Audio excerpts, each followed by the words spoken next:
പ്രിയപ്പെട്ട പ്രേക്ഷകരെ, ഈ രാഹുൽ മാങ്കൂട്ടത്തിൽ MLA-യുമായി ബന്ധപ്പെട്ടുള്ള ഒരു വാർത്തയുടെ അപ്ഡേറ്റിൽ നിന്നും തുടങ്ങാം. നമുക്ക് ഇന്നത്തെ ഹൈ ഫൈവ്. ബലാത്സംഗ കേസിൽ രാഹുൽ മാങ്കൂട്ടത്തിൽ ഇന്നും ജയിലിൽ തുടരും. ഇന്നും ജാമ്യമില്ല.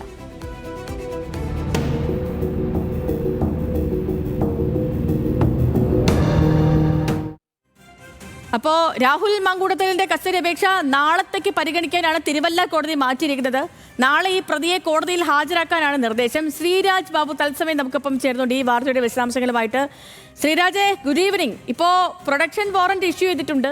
7 ദിവസത്തെ കസ്റ്റഡിയാണ് പ്രോസിക്യൂഷൻ ആവശ്യപ്പെട്ടിട്ടുള്ളത്. അപ്പോൾ ഇന്ന് കോടതിയിൽ സംഭവിച്ച കാര്യങ്ങൾ എന്തൊക്കെയാണ് ശ്രീരാജ്?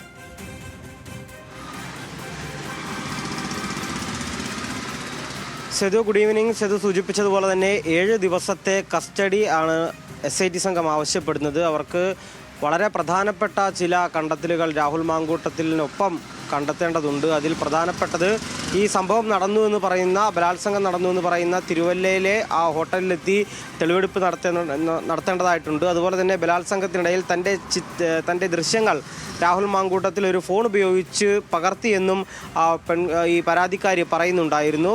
അതിൻ്റെ അടിസ്ഥാനത്തിൽ ഈ മൊബൈൽ ഫോൺ പിടിച്ചെടുക്കുക, അത് വിശദമായി പരിശോധനയ്ക്ക് അയക്കുക അടക്കമുള്ള കാര്യങ്ങൾ SIT സംഘത്തിന് ചെയ്യേണ്ടതായിട്ടുണ്ട്. ഇതിനാണ് 7 ദിവസത്തെ കസ്റ്റഡി നിലവിൽ കോടതിയിൽ ആവശ്യപ്പെട്ടിട്ടുള്ളത്. അത് നാളെ രാവിലെ ആയിരിക്കും അതിലൊരു വിധി പറയുക. കസ്റ്റഡി എത്ര ദിവസത്തേക്ക് വിട്ടുകിട്ടും, കസ്റ്റഡിയിൽ വിട്ടുകിട്ടുമെന്ന കാര്യത്തിൽ ഉറപ്പാണ്. അത് എത്ര ദിവസത്തേക്കായിരിക്കും എന്നതിൽ നാളെ രാവിലെ ഒരു തീരുമാനമുണ്ടാകും. അതുപോലെ തന്നെ പ്രതിഭാഗം രാഹുൽ മാങ്കൂട്ടത്തിലിൻ്റെ അഭിഭാഷകൻ ജാമ്യാപേക്ഷയും നൽകിയിരുന്നു. എന്നാൽ ജാമ്യാപേക്ഷ നൽകാൻ പാകത്തിനുള്ള പോലീസ് റിപ്പോർട്ടുകളോ അല്ലെങ്കിൽ ഏതെങ്കിലും തരത്തിലുള്ള അന്വേഷണത്തിൻ്റെ ഘട്ടങ്ങളിലോ എത്തിയിട്ടില്ല എന്നാണ് കോടതി നിരീക്ഷിച്ചത്. അങ്ങനെ അന്വേഷണ റിപ്പോർട്ട് കിട്ടിയിട്ട് മാത്രം ജാമ്യം നൽകുന്നതിലേക്കുള്ള തീരുമാനത്തിലേക്ക് കടക്കാമെന്നാണ് നിലവിൽ കോടതിയുടെ തീരുമാനം. പോലീസിനോട് റിപ്പോർട്ട് ആവശ്യപ്പെടുകയും ചെയ്തിട്ടുണ്ട്. പ്രതിഭാഗത്തിൻ്റെ വാദം ഈ കേസ് നിലനിൽക്കില്ല എന്നൊക്കെയാണ്.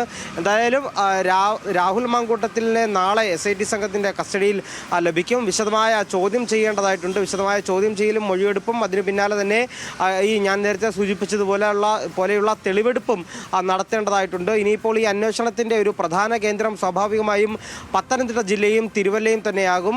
ആ ഘട്ടത്തിലേക്കാണ് നിലവിൽ ഈ അന്വേഷണം കടക്കുന്നത്. എന്തായാലും ഈ ജാമ്യാപേക്ഷയിൽ കോടതി പോലീസിൻ്റെ റിപ്പോർട്ട് ആവശ്യപ്പെട്ടിട്ടുണ്ട്. അതുപോലെ തന്നെ കസ്റ്റഡി കാലാവധി എത്ര ദിവസമായിരിക്കും എന്ന കാര്യത്തിൽ നാളെ രാവിലെ ഒരു തീരുമാനമുണ്ടാകും. രാഹുൽ മാങ്കൂട്ടത്തിനെ സംബന്ധിച്ച് ഏറ്റവും നിർണായകമായ ഇന്നലെ തന്നെ ഇതുമായി ബന്ധപ്പെട്ട് ജാമ്യാപേക്ഷ നൽകിയിരുന്നല്ലോ. അപ്പം അതും കൂടി പരിഗണിക്കണമെന്ന് ഇപ്പൊ കോടതിയിൽ പറഞ്ഞിരുന്നല്ലോ. അപ്പം അതിന് എന്തായിരുന്നു കോടതി മറുപടി? ഈ ജാമ്യാപേക്ഷ, പ്രതിഭാഗത്തിന്റെ ജാമ്യാപേക്ഷ പരിഗണിക്കുന്ന കാര്യത്തിൽ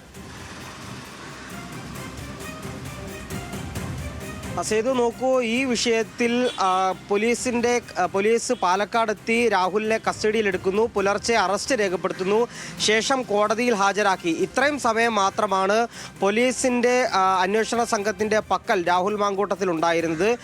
പ്രതിക്ക് ജാമ്യം നൽകുകയോ അല്ലെങ്കിൽ ഈ അന്വേഷണത്തിൻ്റെ കൂടുതൽ വിശദാംശങ്ങൾ കോടതിക്ക് മനസ്സിലാകാൻ പാകത്തിലുള്ള അന്വേഷണ ഘട്ടത്തിലോ നിലവിൽ ഈ കേസ് എത്തിയിട്ടില്ല. അങ്ങനെയുള്ളപ്പോൾ ഇത്രയും ഗുരുതരമായ ഒരു പരാതി കൂടി നിലനിൽക്കുന്ന സാഹചര്യത്തിൽ പോലീസിൻ്റെ ഒരു റിപ്പോർട്ടുമില്ലാതെ എങ്ങനെയാണ് ജാമ്യം പരിഗണിക്കുക എന്നതായിരുന്നു കോടതിയുടെ പ്രധാന നിരീക്ഷണം. അതുകൊണ്ട് തന്നെ പോലീസിനോട് റിപ്പോർട്ട് ആവശ്യപ്പെട്ടിട്ടുണ്ട്. പോലീസിൻ്റെ റിപ്പോർട്ട് ലഭിക്കുന്ന പക്ഷം മാത്രമായിരിക്കും ഈ പ്രതിഭാഗത്തിൻ്റെ ജാമ്യാപേക്ഷയിലെ ഒരു തീരുമാനത്തിലേക്ക് കോടതിക്ക് എത്താൻ സാധിക്കുക. ഞാൻ നേരത്തെ സൂചിപ്പിച്ചതുപോലെ ഈ പരാതിയിലുള്ളത് അത്യന്തം ഗൗരവകരമായ ചില ആരോപണങ്ങളാണ്, പരാതിക്കാരി രാഹുൽ മാങ്കൂട്ടത്തിൽ MLA-ക്കെതിരെ ഉന്നയിച്ചിട്ടുള്ളത്. അതുകൊണ്ട് തന്നെ അന്വേഷണ സംഘത്തിന് ഈ രാഹുൽ മാങ്കൂട്ടത്തിൽ പ്രതിയുമായി വിശദമായ അന്വേഷണം നടത്തേണ്ടതുണ്ട്. വിശദമായ തെളിവെടുപ്പും ചോദ്യം ചെയ്യലും നടത്തേണ്ടതുണ്ട്. സൂചിപ്പിച്ചതുപോലെ മൊബൈൽ ഫോണിൽ ദൃശ്യങ്ങൾ പകർത്തിയെന്നതടക്കമുള്ള ഗുരുതര ആരോപണങ്ങൾ ഈ പരാതിക്കാരി ഉന്നയിക്കുന്നു. അതിലെല്ലാം തന്നെ വിശദമായ അന്വേഷണം നടത്തേണ്ടതായിട്ടുണ്ട്.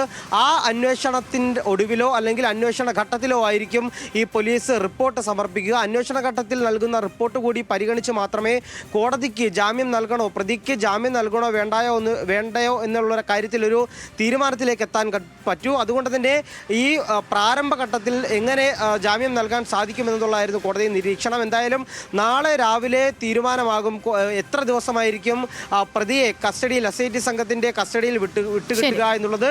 തുടർന്ന് പ്രതിയായ രാഹുൽ മാങ്കൂട്ടത്തിൽ മാങ്കൂട്ടത്തിലുമായി പോലീസ് നടത്തുന്ന വിശദമായ അന്വേഷണത്തിൽ വിശദമായ ചോദ്യം ചെയ്യലിലാകും കൂടുതൽ കാര്യങ്ങൾ പുറത്തു വരിക. ഓക്കെ ശ്രീരാജ്, ശരി, വ്യക്തമാണ്. അപ്പൊ രാഹുൽ മാങ്കൂട്ടത്തിലിന് ഇന്ന് ജാമ്യമില്ല.